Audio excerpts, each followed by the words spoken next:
Hello students, welcome to Ayushman classes.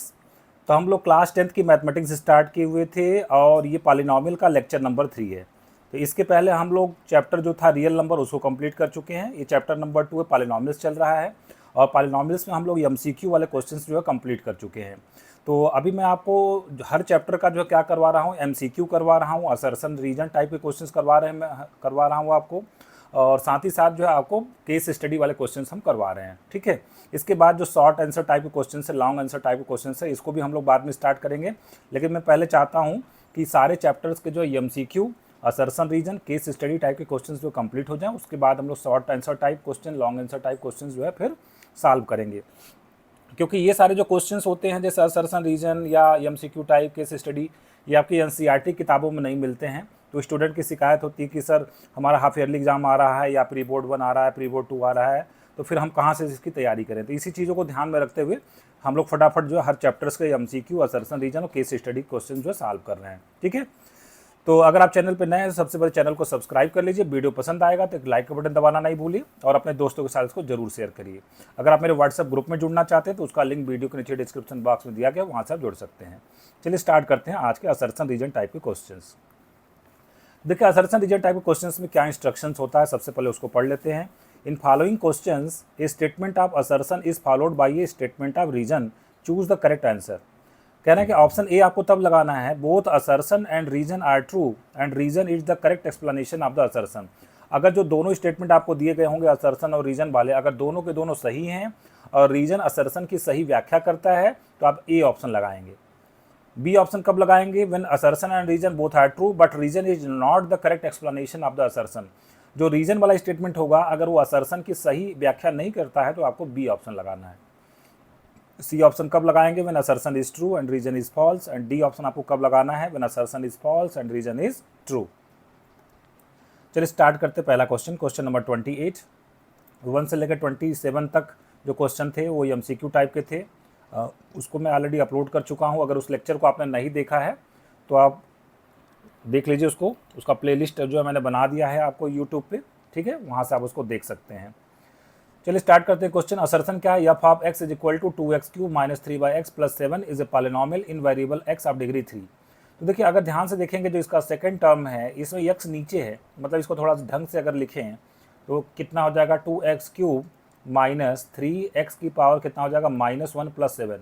और आपको मालूम है कि पॉलिनॉमियल में वेरिएबल की पावर हमेशा क्या होता है, होल नंबर होता है, जबकि यहाँ पे -1 आ चुका है। -1 होल नंबर नहीं होता है, इसका मतलब पॉलिनॉमियल नहीं है, इसका मतलब जो असर्शन है वो रॉन्ग है। बात कर लेते हैं रीजन की। The highest power of x in A polynomial F of x is called the degree of the polynomial. ठीक है, तो ये तो सही बात है, highest power of the variable को हम लोग डिग्री बोलते हैं, इसका मतलब रीजन सही है। तो जब असर्शन गलत है, रीजन सही है, स्टेटमेंट आप देख लीजिए यहाँ पे असर्शन रॉन्ग है, असर्शन इज फॉल्स बस रीजन इज ट्रू, तो डी ऑप्शन आपका क्या हो जाएगा, करेक्ट हो जाएगा। ठीक है, इसका कौन सा ऑप्शन करेक्ट हो जाएगा, डी ऑप्शन करेक्ट हो जाएगा। बढ़ते क्वेश्चन नंबर 29 की तरफ। असर्शन क्या है, the polynomial p of x is equal to x square plus 3x plus 3 has 2 real zeros. ठीक है, तो देखिए रियल जीरोज़ होगा या नहीं होगा इसका पता कैसे लगता है, जब इसका हम डिस्क्रिमिनेंट निकालते हैं। जैसे आपको पास अगर क्वाड्रेटिक पॉलिनॉमियल हो ax square plus bx plus c, तो यहाँ पे एक टर्म डिफाइन किया जाता है डिस्क्रिमिनेंट, और इसका फार्मूला क्या होता है, b स्क्वायर माइनस 4ac। ठीक है, तो अगर हमारा b स्क्वायर माइनस 4ac अगर d क्या आ गया, ग्रेटर देन या इक्वल टू 0 आ गया, तो हम कहते हैं कि हमारे जो रूट्स हैं वो कैसे हैं, रियल रूट्स हैं। रूट्स हमारे कैसे हैं, रियल रूट्स हैं। तो आइए इस क्वेश्चन में देखते हैं। तो हमें क्या दिया गया है, एक्स स्क्वायर प्लस 3x और प्लस 3। ठीक है, तो यहाँ पे a की वैल्यू कितनी है, 1 है, a is equal to 1, b is equal to कितना हमारे पास 3 है, b का मतलब x का कोफिशिएंट, और c की वैल्यू भी कितनी है, 3 है। तो अगर हम डिस्क्रिमिनेंट निकालने जाएँ इसका, d is equal to B square minus 4ac, तो कितना आ जाएगा 9 माइनस 4 इंटू a इंटू 3, तो कितना आ जाएगा 9 माइनस 12, कितना आ जाएगा -3। तो -3 तो पॉजिटिव नहीं है, ये तो नेगेटिव नंबर है ना। हमें चाहिए था कि डी या तो पॉजिटिव हो या तो इक्वल टू 0 हो जाए तो रियल रूट्स आते हैं। चूंकि डी नेगेटिव आ गया तो नो रियल रूट्स। ये कह रहे हैं कि हैज़ 2 रियल रूट्स, इसका मतलब असर्शन जो है वो क्या है, रॉन्ग है, फॉल्स है। ठीक है, अब रीजन की बात कर लेते हैं। एक quadratic polynomial can have at most 2 real zeros. कह रहा है क्वाड्रेटिक पॉलिनॉमियल के ज़्यादा से ज़्यादा 2 रियल जीरोज हो सकते हैं, ये बात तो सही है। और ये क्वेश्चन CBSE 2023 में पूछा जा चुका है। असर्शन रॉन्ग है, असर्शन फॉल्स है और रीजन ट्रू है, इसका मतलब फिर से हमारा कौन सा ऑप्शन करेक्ट हो जाएगा, हमारा डी ऑप्शन फिर से क्या हो जाएगा, करेक्ट हो जाएगा। ठीक है, आगे बढ़ते हैं क्वेश्चन नंबर 30 की तरफ।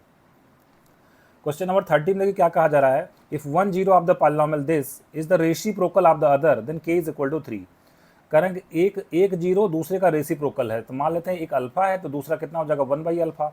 और हम लोग फार्मूला क्या जानते हैं, product of zeros is equal to क्या फार्मूला होता है, c by A.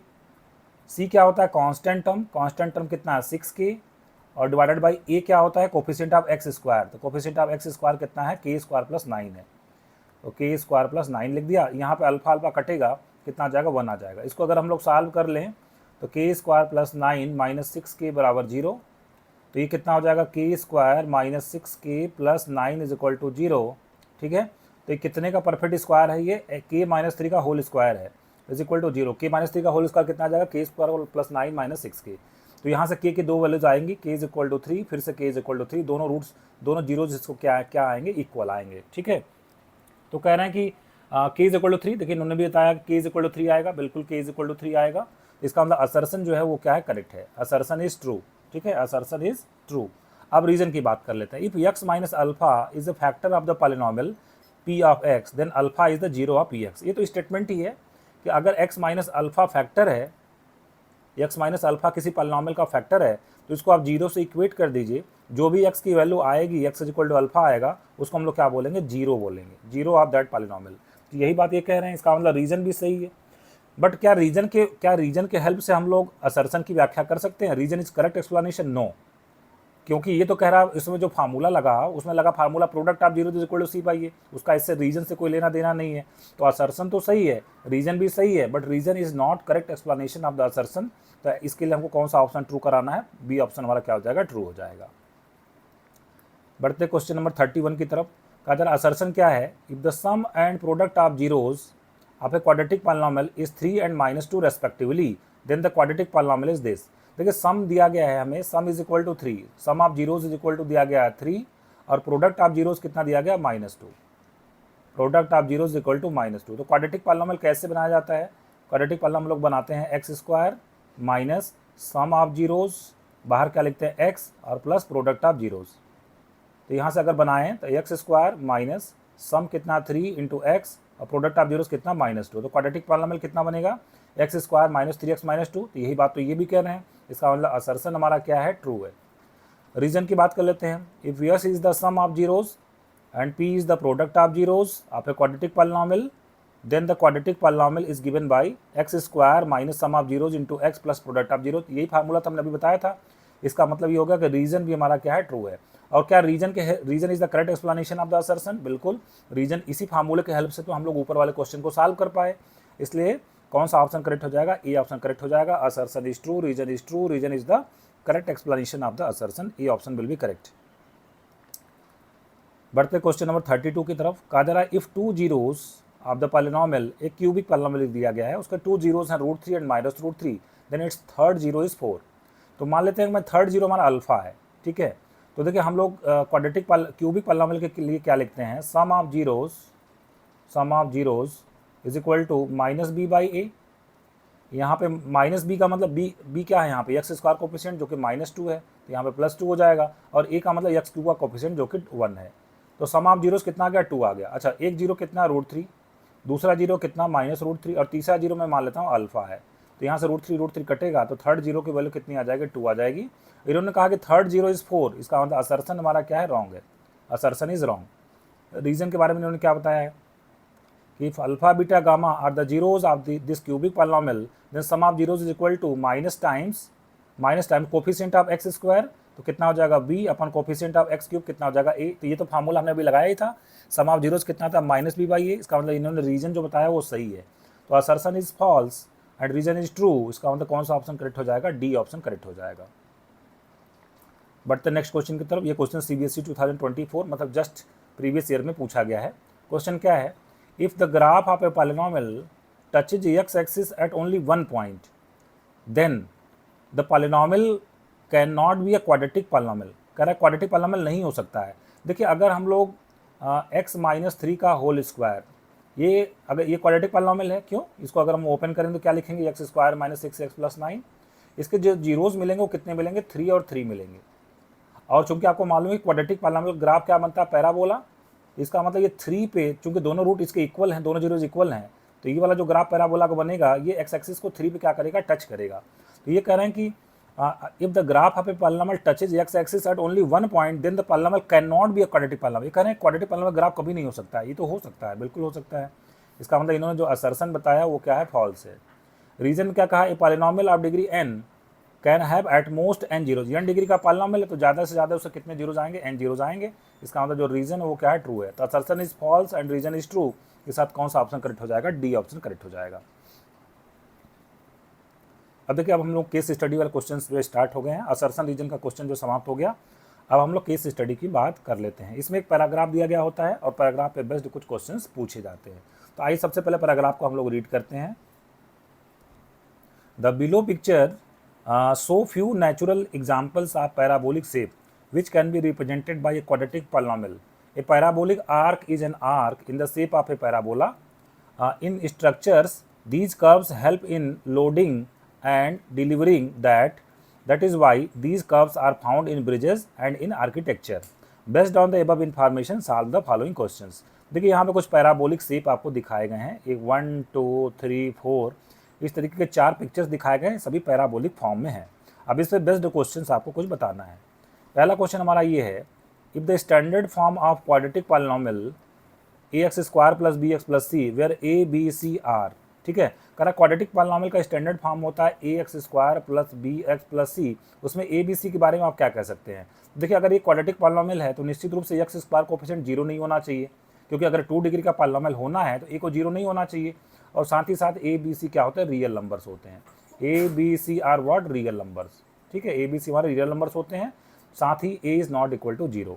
I option में देखते हैं, ये करेंगे all are the real number. सिर्फ इतने से काम नहीं चलेगा, क्योंकि 0 भी रियल नंबर होता है। अगर ए की वैल्यू 0 होगा तो क्वाड्रेटिक पॉलिनॉमियल नहीं होगा। फिर करें all are the rational numbers, फिर से वही बात, 0 भी रेशनल नंबर होता है। अगर ए इज इक्वल टू 0 हो गया तो फिर से क्वाड्रेटिक पॉलिनॉमियल नहीं होगा। सी ऑप्शन में करें a is non zero real number and b and c are any real number, सही बात है। और डी ऑप्शन करें ऑल आर इंटीजर्स, इसकी कोई ज़रूरत नहीं है, क्योंकि अगर ए इज इक्वल टू 0 हो गया तो प्रॉब्लम हो जाएगी, फिर ये क्वाड्रेटिक पॉलिनॉमियल नहीं होगा। क्वेश्चन नंबर 2 में कहा जा रहा है, इफ अल्फा एंड 1/अल्फा are the zeros of quadratic polynomial this then the value of k is equal to what. तो जब भी कोई जीरो अगर अपने रेसिप्रोकल फॉर्म में भी दिया गया, जीरो और उसका रेसिप्रोकल दिया गया है, तो अच्छा होता है कि हम प्रोडक्ट ऑफ जीरोज निकालते हैं, ठीक है। तो प्रोडक्ट ऑफ जीरोज का फार्मूला क्या होता है, product of zeros is equal to कितना होता है फार्मूला, c/a, मतलब constant term divided by coefficient of x²। तो प्रोडक्ट ऑफ जीरोज करें यहाँ पे तो अल्फा इंटू 1/अल्फा is equal to constant term हमारे पास कितना 8k, तो कांस्टेंट टर्म लिख देंगे 8k और डिवाइडेड बाय a का मतलब कोफिशिएंट ऑफ x² जो कि कितना है 2 है। तो 2 से इसको कट करेंगे कितना आ जाएगा 4k, और यहाँ पे अल्फा अल्फा कट जाएगा तो यहाँ से k की वैल्यू कितनी आ जाएगी, k इज इक्वल टू हमारे पास आ जाएगा 1/4। तो कौन सा ऑप्शन करेक्ट हो जाएगा, बी ऑप्शन करेक्ट हो जाएगा। बढ़ते क्वेश्चन नंबर 3 की तरफ। करें the graph of x² + 4 is equal to 0 intersect x axis at 2 distinct point, touches x axis at 1 point, neither touches nor intersect, either touches or intersect x axis। देखिए x² plus parabola का जो graph होता है, मतलब quadratic polynomial का जो graph होता है, वो x एक्सिस को 2 पॉइंट में तब कट करता है जब उसके 2 जीरोज मिलते हो, x की 2 वैल्यू आप निकाल पाएँ, 2 रियल नंबर निकाल पाएँ। वो एक पॉइंट पे टच तब करता है जब उसके दोनों रूट्स क्या हो, दो जीरोज उसके क्या हो जाए, इक्वल हो जाए। और वो ग्राफ कभी भी टच नहीं करेगा, ऊपर से निकल जाएगा जब उसके दोनों के दोनों रूट्स कैसे हों, इमेजिनरी हो, मतलब रियल नंबर ना हो। देखिए अब जब x² + 4 इज इक्वल टू 0 का आप सॉल्व करने जाएंगे तो x² इज इक्वल टू कितना मिल जाएगा, -4। तो क्या कोई ऐसा रियल नंबर है जिसका स्क्वायर करने से नेगेटिव आता हो, ऐसा कोई रियल नंबर नहीं होता है, क्योंकि किसी भी रियल नंबर का स्क्वायर आप करते हैं तो हमेशा पॉजिटिव आता है या 0 आता है, ठीक है। इसका मतलब इसका कोई भी रियल 0 नहीं मिलेगा, इसका मतलब इसका ग्राफ हमेशा ऊपर से चला जाएगा, ना तो x एक्सिस को कट करेगा ना तो x एक्सिस को टच करेगा। तो कौन सा ऑप्शन करेक्ट हो जाएगा, सी ऑप्शन करेक्ट हो जाएगा। बढ़ते हैं क्वेश्चन नंबर 4 की तरफ। कह रहा है if the sum of zeros is -p and product of zeros is -1/p then the quadratic polynomial is what. अब देखिए जब भी हमें क्वाड्रेटिक पॉलिनॉमियल बनाना हो तो अगर हमें सम ऑफ जीरोज और प्रोडक्ट ऑफ जीरोज दिया गया तो इनफाइनाइटली में नहीं ऐसे हम लोग क्वाड्रेटिक पॉलिनॉमियल बना सकते हैं। और उसको बनाने का तरीका क्या होता है, बाहर एक कांस्टेंट नंबर लगा दीजिए, फिर क्या लिखना भीतर x² minus sum of zeros into x और प्लस प्रोडक्ट ऑफ जीरोज, ऐसे बनता है क्वाड्रेटिक पॉलिनॉमियल। तो के लगाने का मतलब ऐसे इनफाइनाइटली में नहीं क्वाड्रेटिक पॉलिनॉमियल बनाए जा सकते हैं। तो x² minus sum of zeros कितना -p, माइनस माइनस यहाँ आ जाएगा प्लस पी इंटू एक्स। अब प्रोडक्ट ऑफ जीरोस कितना -1/p है। तो ये हमारा क्वाड्रेटिक पॉलिनॉमियल बन चुका है k times x square plus P x minus 1/p। तो सी ऑप्शन हमारा करेक्ट हो जाएगा। डी ऑप्शन क्या है, the maximum number zero of zeros of a cubic polynomial are. Cubic polynomial है तो जितने डिग्री का पॉलिनॉमियल उतने मैक्सिमम नंबर ऑफ जीरोज हो सकते हैं उसके। इसका मतलब इसके मैक्सिमम नंबर ऑफ जीरोज कितने होंगे, 3 होंगे। डी ऑप्शन हमारा क्या हो जाएगा, करेक्ट हो जाएगा। बढ़ते हैं केस स्टडी 2 की तरफ। ठीक है, कहा जा रहा कि आसना इज ए बॉडी पास्चर। यहाँ पे आसन दिखाया गया, आसन के कुछ मुद्राएं दिखाई गई हैं।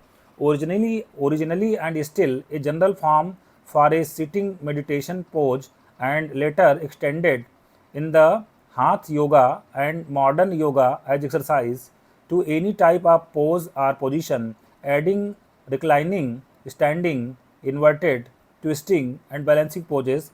In the figure, one can observe the poses can be related to the representation of a quadratic polynomial. यहाँ कुछ पोज दिखाए गए हैं, लोग जो योगासन कर रहे हैं उसमें कुछ पोज दिखाए गए हैं। इसको देख के आपको जवाब देना। Based on the above information answer the following questions. यहाँ पे कुछ क्वेश्चंस का हमको क्या देना है, जवाब देना है। ठीक है, तो आइए देखते हैं क्वेश्चंस क्या क्या हैं।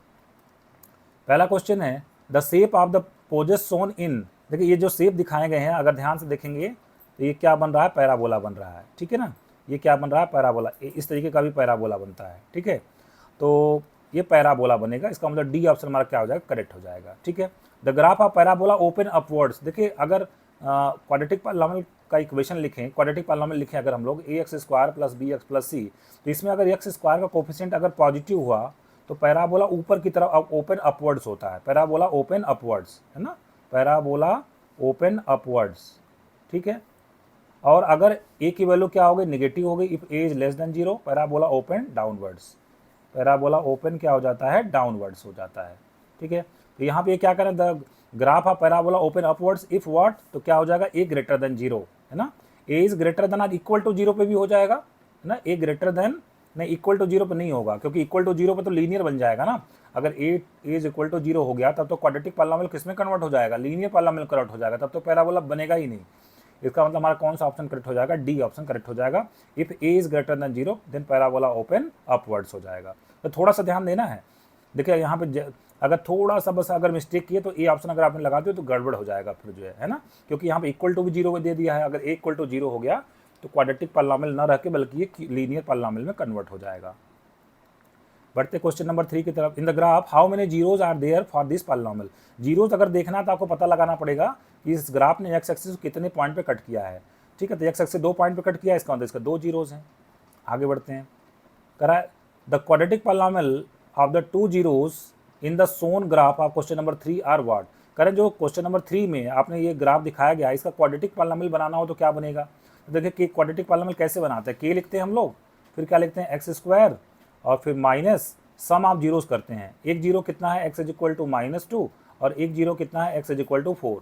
तो इसका सम करेंगे 4 - 2 कितना हो जाएगा 2।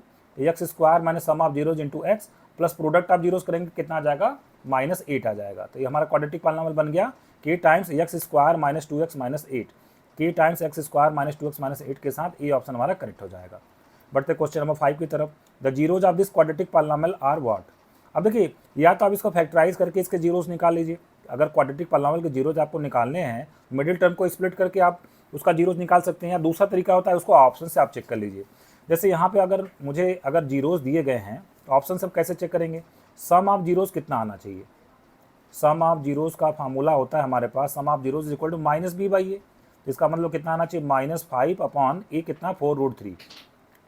तो ऑप्शन में हमको जीरोज दिए गए हैं तो जिस ऑप्शन को ऐड करने से -5/4√3 आएगा वही करेक्ट होगा।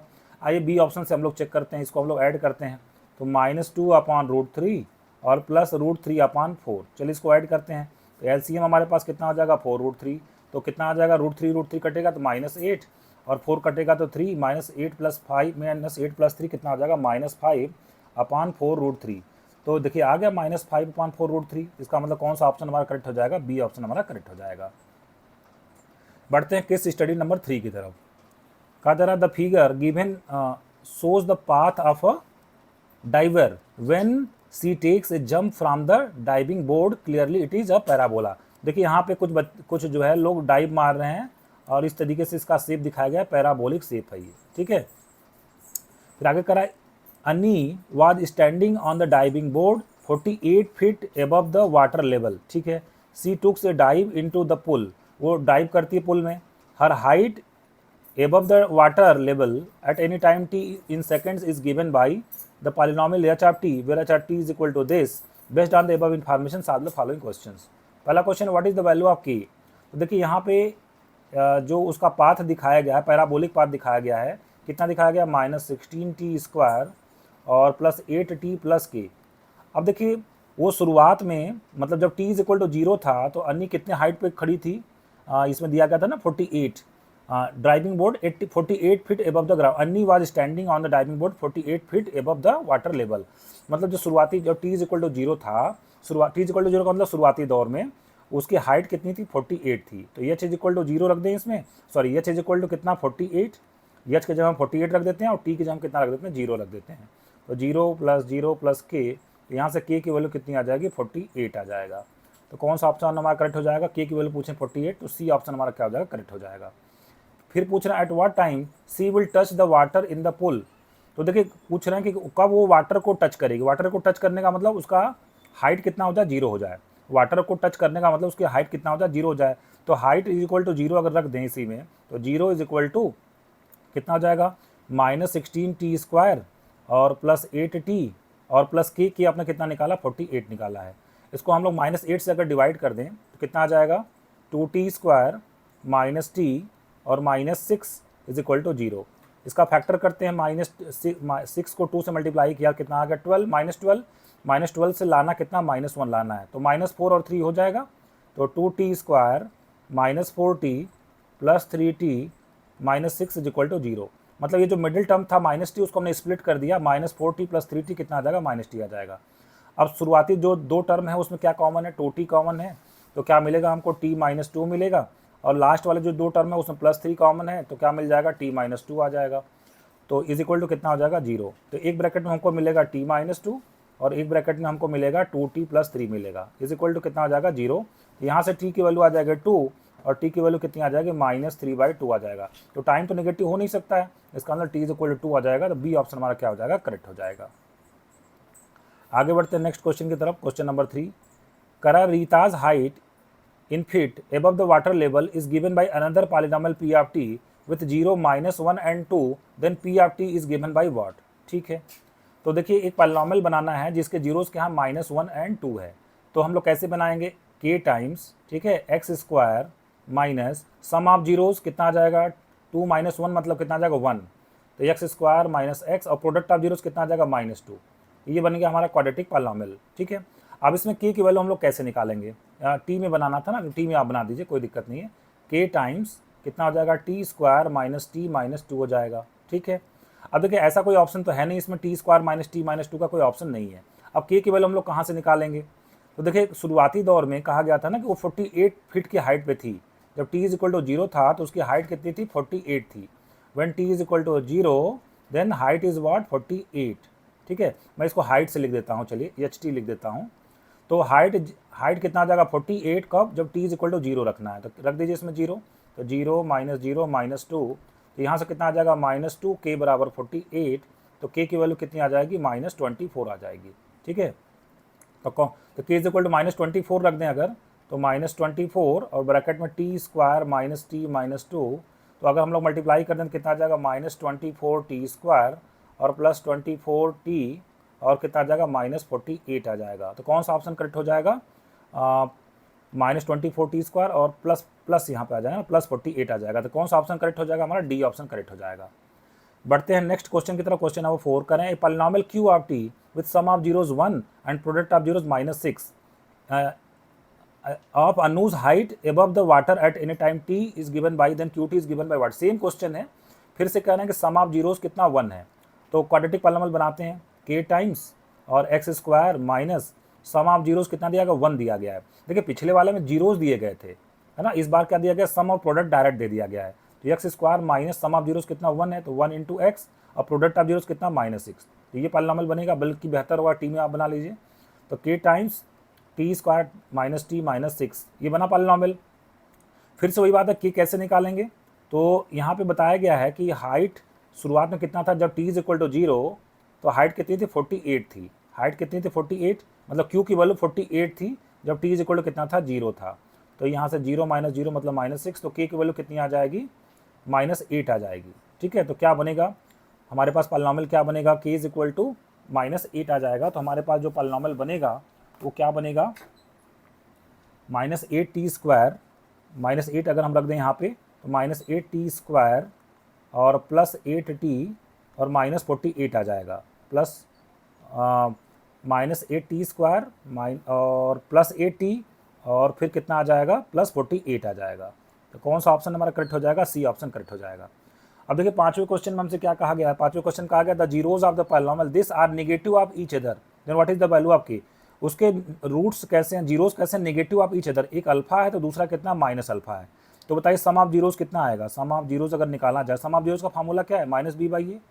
तो ये b कितना k-3, तो -b कितना हो जाएगा -k/3 और a कितना है -12 है ना, -12 है, -b/a, माइनस माइनस तो कट जाएगा और यहाँ पे लेफ्ट में कितना मिल जाएगा 0, तो 0 इज इक्वल टू कितना आ जाएगा k-3, तो k की वैल्यू कितनी आ जाएगी 3 आ जाएगी। तो कौन सा ऑप्शन करेक्ट हो जाएगा, ए ऑप्शन हमारा करेक्ट हो जाएगा। ठीक है, बढ़ते हैं आज के लास्ट केस स्टडी की तरफ। केस स्टडी नंबर 5 कहा जा रहा है a group of school friends went on expedition to see the caves, caves देखने गए। One person remark that the entrance of the caves resembles a parabola and can be represented by a quadratic polynomial f of x is equal to ax² plus bx plus c where a is not equal to 0 and a b c are the real number। तो यहाँ पे कुछ गुफाएं देखने बच्चे गए हैं, उसका शेप जो एंट्रेंस वाला गेट उसका है वो कैसा है, पैराबोलिक है। कैसा है, पैराबोलिक है। Based on the above information solve the following questions. पहला क्वेश्चन क्या है, draw a neat labelled figure to show the above situation diagrammatically. बहुत सिंपल सी बात है, पैराबोला आपको बना देना है, ऐसे डाउनवर्ड पैराबोला बना दीजिए। इसका नीटली ग्राफ हो गया, एक्स एक्सिस वाई एक्सिस बढ़िया से दिखा देना है, ये एक्स एक्सिस वाई एक्सिस इस तरीके से बना दिया है, ये उसका ग्राफ हो गया। दूसरा क्या कहना है, if one of the zeros of the quadratic polynomial is 4, उसका एक जीरो 4 है तो पी की वैल्यू क्या होगी, find the value of P. तो देखिए पी 0 है, मतलब एक इसका जीरो क्या 4 है, मतलब एक्स की वैल्यू कितनी है 4 है। तो जीरो का डेफिनेशन क्या होता है, इस पॉलिनॉमियल में अगर एक्स इज इक्वल टू 4 रखेंगे तो पॉलिनॉमियल की वैल्यू 0 हो जानी चाहिए। तो देखिए रखिए p-1 लिखा हुआ x² की जगह 16 लिखेंगे और प्लस p और इंटू क्या लिखा हुआ x यहाँ पे 4 रखेंगे और फिर +1। अब ये 0, अब ये क्वाड्रेटिक पॉलिनॉमियल की वैल्यू 0 हो जानी चाहिए। तो 16p - 16 plus 4p plus 1 is equal to 0। तो यहाँ से 16p और 4p कितना होगा 20p इज इक्वल टू कितना हो जाएगा 15। तो p की वैल्यू कितनी आ जाएगी 3/4 आ जाएगा।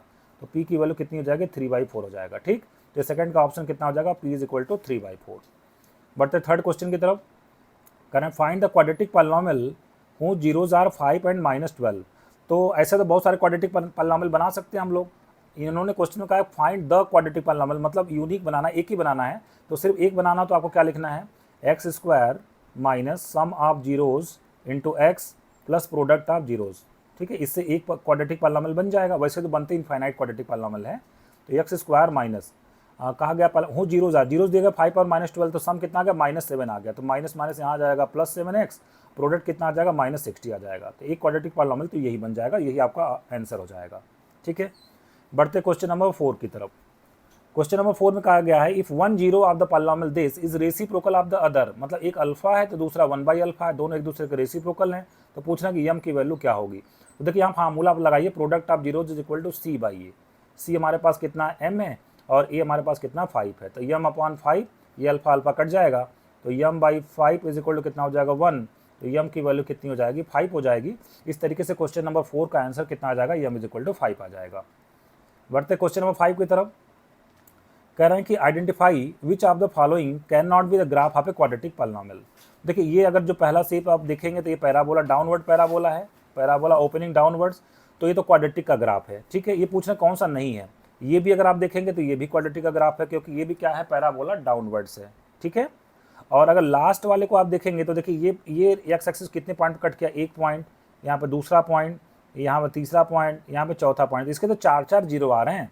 तो कभी भी ये क्वाड्रेटिक पॉलिनॉमियल का ग्राफ नहीं होगा, बल्कि ये बाई क्वाड्रेटिक का ग्राफ हो सकता है, क्योंकि ये 4 पॉइंट पे कट कर रहा है एक्स एक्सिस को। ठीक है, तो ये बाई क्वाड्रेटिक ग्राफ हो सकता है, क्वाड्रेटिक ग्राफ तो नहीं होगा। तो ये चाह भी रहे थे कि आपको बताना था कि इसमें से कौन सा ग्राफ क्वाड्रेटिक का ग्राफ नहीं है। इसका मतलब जो आप लिखेंगे थर्ड ऑप्शन में जो ग्राफ दिया गया है विट is which is not a graph of the quadratic polynomial.